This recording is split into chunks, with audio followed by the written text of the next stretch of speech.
جاتا ہے اپنے مسلک کی لائبریریوں کو ان کے سیاستہ اردو تراجم کے ساتھ سجایا گیا اور انہی کی کتب انہی کی سیاستہ کے ترجمے کو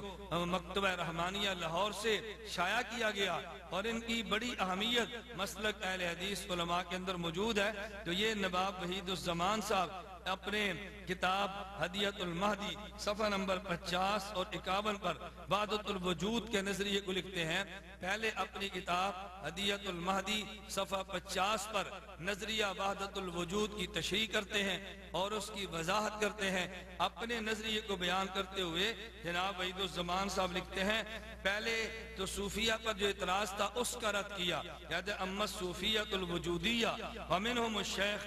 ابن عربی فہم لا یقولون بالحلول ولا بالاتحاد الصرف کہ صوفیہ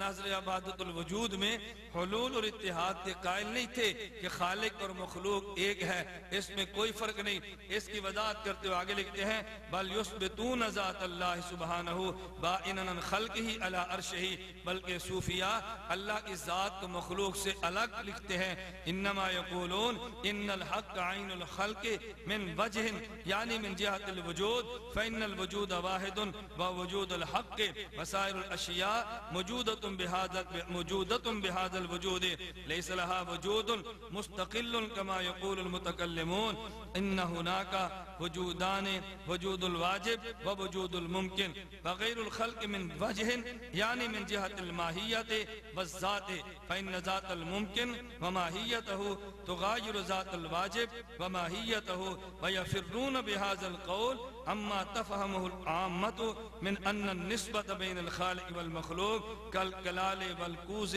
والبناء والبناء إذ هذا بين البطلان لأنه لم يكن هناك قبل حدوث العالم شيء غير الحق فمن أين جاءت هذه الأشياء كلها. تو اس عبارت میں نواب وحید الزمان صاحب عقیدہ وحدت الوجود کی شرح کرتے ہوئے صوفیہ کا دفاع کرتے ہیں. تو گویا وہ خود بھی وحدت الوجود کے عقیدے کے قائل ہیں. تو آپ ملاحظہ فرمائیں پہلے اس نظریے کو وضاحت کو جو نواب وحید الزمان نے ہدیۃ المہدی صفحہ 50 پہ کی ہے, اس اقرار کو جو صفحہ 50 پہ کیا ہے, وہ نظریہ جس کو جناب وحید الزمان نے اپنی کتاب ہدیۃ المہدی میں تسلیم کر لیا ہے. پھر یہی نواب وحید الزمان اگلے صفحے 51 پہ شیخ ابن عربی کی وکالت کرتے ہوئے شیخ ابن عربی کا دفاع کرتے ہوئے تعریف کرتے ہیں کہ شیخ ابن عربی کے بارے میں ابن تیمیہ رحمہ اللہ کی رائے یہ تھی, مگر رائے یوں ہونی چاہیے. علامہ شوکانی کی رائے یہ تھی, سید نواب صدیق حسن مرحوم کی رائے یہ تھی. ان کی آراء کو نقل کرتے ہوئے ابن عربی کا دفاع کرتے ہیں. چنانچہ نواب وحید الزمان اپنی کتاب ہدیۃ المہدی صفحہ 51 پہ لکھتے ہیں شیخنا ابن تیمیہ قد شدد الانکار علی ابن عربی وتبعه الحافظ والتفتازانی وعندی انہم لم یفہموا مراد الشیخ ولم یمنعوا النظر فیہ. وانما آگے تحریر فرماتے ہیں کہ ابن تیمیہ رحمہ اللہ نے جو ابن عربی کا رد کیا ہے, حافظ اور تفتازانی نے جو ان کی اتباع میں ان کا رد کیا ہے, کہتے ہیں ولو نظروا فی الفتوحات لعرفوا ان الشیخ رحمہ اللہ من اہل الحدیث اصولا وفروعا ومن اشد الرادین علی ارباب التقلید. اگر یہ شیخ کی فتوحات کو دیکھ لیتے کتاب کو تو یہ یقین کر لیتے کہ ابن عربی اہل حدیث تھے اصول میں بھی اور فروع میں بھی, اور یہ تقلید کا رد کرنے والے احباب میں سے تھے. پھر یہی ابن علامہ وحید الزمان کہتے ہیں وقال سید من اصحابنا اعتقادنا فی الشیخ الاجل محی الدین ابن العربی والشیخ احمد السرہندی انہما من صفوت عباد اللہ ولا نلتفت الى ما قیل فیہما. کہ شیخ احمد سرہندی اور محی الدین ابن عربی کے بارے میں نواب سید صدیق حسن مرحوم نے فرمایا کہ ہم ان کے بارے میں اچھا ہم اعتقاد رکھتے ہیں اس بات کا کہ یہ اللہ کے برگزیدہ بندوں میں سے تھے, اور جو ان کے بارے میں اشکالات کیے گئے ہم ان پر توجہ نہیں دیتے. پھر کہتے ہیں وَقَذَلِكَ الشَّوْكَانِ مِنْ أَصْحَابِنَا رَجَعَ عَنْ ذَمِّ الشَّيْخِ فِي آخِرِ أَمْرِهِ وقال إني نظرت في الفتوحات وعرفت أنه يمكن حمل كلام الشيخ في الفصوص على محمل صحيح.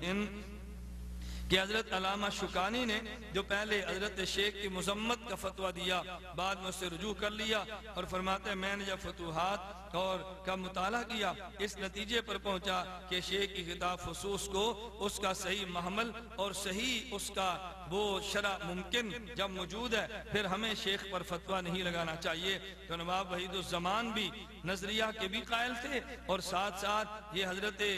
شیخ ابن عربی کا دفاع بھی کرتے ہیں اور ان پر رد کرنے والوں کی تردید بھی کرنے ہیں۔ اور بالکل یہ ماضی قریب میں مولانا داؤد غزنوی مرحوم کے حالات زندگی پر مشتمل کتاب، ان کے سوانح زندگی پر مشتمل کتاب یہ جو میرے ہاتھ میں آپ کے سامنے موجود ہے، اسی کتاب تذکرہ داؤد غزنوی کو آپ ملاحظہ فرمائیں اور اسی کتاب تذکرہ داؤد غزنوی میں آپ وہ ذہن پڑھیں جو حضرت شیخ داؤد غزنوی اور ان اکابر کا تھا۔ صفحہ نمبر 88 اسی کتاب کے صفحہ نمبر 88 پہ تحریر کرتے ہیں کہ کہتے ہیں ابن تیمیہ اور ابن عربی دونوں ہی ہمارے بزرگ ہیں، اپنے آپس کے اختلاف کو وہ جانے، ہم خرد ہیں اور خرد رہنے ہی میں عافیت سمجھتے ہیں۔ مولانا نے یہ الفاظ اتنے شدید تاثر کے ساتھ فرمائے کہ ساتھ ہی ان کی آنکھوں میں آنسو آ گئے۔ تذکرہ داؤد غزنوی میں ڈاکٹر اسرار اپنی ملاقات جو داؤد غزنوی مرحوم سے تھی اس ملاقات کا تذکرہ کیا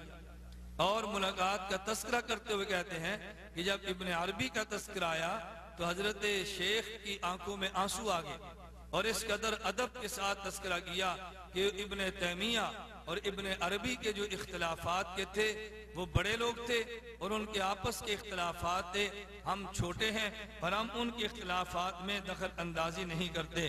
سامعین، میں نے آپ کی خدمت میں مسلک اہل حدیث کے چند اکابر کا تذکرہ کیا۔ اب میں آپ سے بڑی دیانتداری کے ساتھ پوچھتا ہوں کہ یہ جو وحید توصیف الرحمان نے اور کئی بار یہاں معراج ربانی نے مسئلہ وحدت الوجود کو بیان کیا، اس کو کفر کہا، اس کو شرک کہا، اس کو کائنات کا سب سے غلیظ اور گندا عقیدہ کہا اور اس کو پھر علماء دیوبند کی عبارات کو پیش کرتے ہوئے علماء دیوبند کے کھاتے میں ڈالا کہ علماء دیوبند کا نظریہ یہ ہے۔ میں پوچھ سکتا ہوں کہ یہی وحدت الوجود کا عقیدہ علماء اہل حدیث کا ہے؟ یہی علماء وحدت الوجود کا نظریہ علماء اہل حدیث نے بیان کیا؟ تو مجھے یہ بتاؤ کیا مسلک اہل حدیث میں حیثیت توصیف الرحمان یا معراج ربانی کی ہے یا محترم جناب نواب صدیق حسن خان مرحوم کی ہے؟ مسلک اہل حدیث میں خدمات کیا توصیف الرحمان یا معراج ربانی کی ہے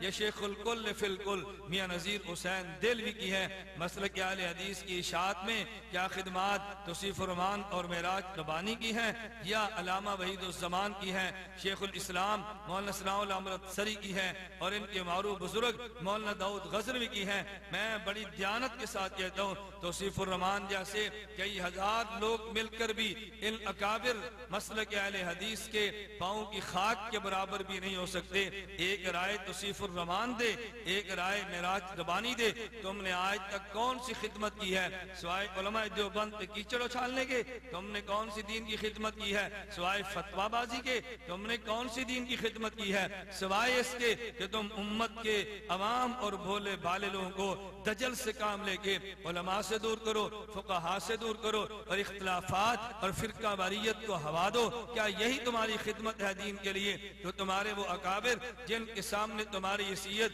کیا پتی اور کیا پتی کے شوربے کی ہے، تمہاری بات کو مان لیں یا تمہارے اکابر علماء اہل حدیث کی بات کو مانیں؟ خیر سامعین، میں یہ بات سمجھانا چاہ رہا ہوں کہ یہ جو معراج ربانی یا توصیف الرحمان نے تمہیں دھوکہ دینے کی کوشش کی ہے کہ عبادت الوجود علماء دیوبند کی عبارت کا نام لے کے یہ دھوکہ دیا کہ